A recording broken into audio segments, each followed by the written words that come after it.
जय हिंद।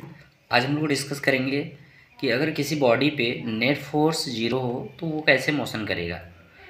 बहुत सारे स्टूडेंट्स को ये कन्फ्यूजन होता है कि अगर बॉडी पे नेट फोर्स जीरो है तो रेस्ट में होना चाहिए, लेकिन ऐसे केसेस आते हैं जहाँ पे हम लोग पढ़ते हैं कि किसी बॉडी पे नेट फोर्स जीरो है तो वो फिर भी मोशन कर रहा है।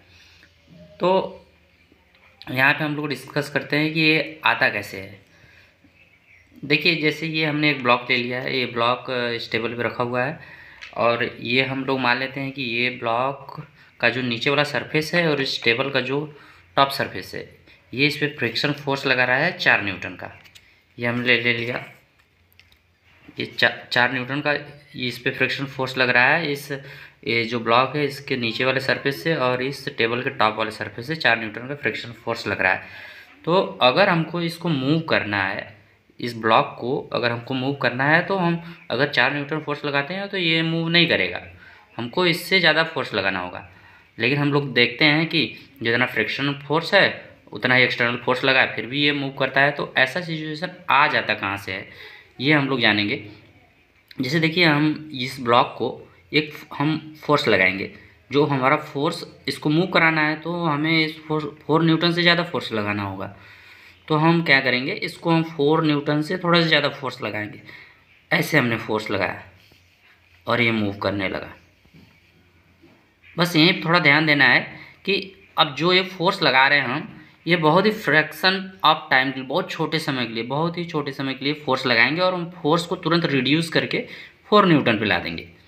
4 न्यूटन पे ला देंगे तो ये जितना इस पर फ्रिक्शनल फोर्स लगा है उतना ही हमारा फोर्स हो जाएगा। मतलब कि net force, frictional force 4 Newton का इधर लग रहा है और हम भी 4 न्यूटन का अपना फोर्स रिड्यूस करके इधर लगाने लगे, तो ये इस पर नेट फोर्स इस ब्लॉक पे हो जाएगा, वो जीरो हो जाएगा और ये मूव करेगा, फिर भी एक यूनिफॉर्म वेलोसिटी से मूव करेगा। जो हमने इनिशियल वेलोसिटी इसको दिया था उसी वेलोसिटी को गेन करके आगे बढ़ने लगेगा। तो ऐसा क्यों हो जाता है, ये हमने पढ़ा है Newton first law of motion से कि अगर कोई बॉडी अगर मोशन में है और उस पर नेट फोर्स क्या है, जीरो है, तो वो क्या करेगी, यूनिफॉर्म मोशन को ही, जो जिस मोशन में है उसी मोशन को ये क्या करेगी, रिटेन करेगी। ऐसे ही उसी वेलोसिटी को ये फॉलो करेगी और ये चलते जाएगी। तो यहाँ पे देख रहे हैं, जब हमने इस पर फोर्स लगाया तो फोर्स तो 4 न्यूटन से ज़्यादा था, उसके बाद हमने क्या किया और रिड्यूस करके 4 न्यूटन कर दिया, मतलब नेट फोर्स जीरो कर दिया। और फिर भी बॉडी इनिशियली वो क्या था, मोशन में था।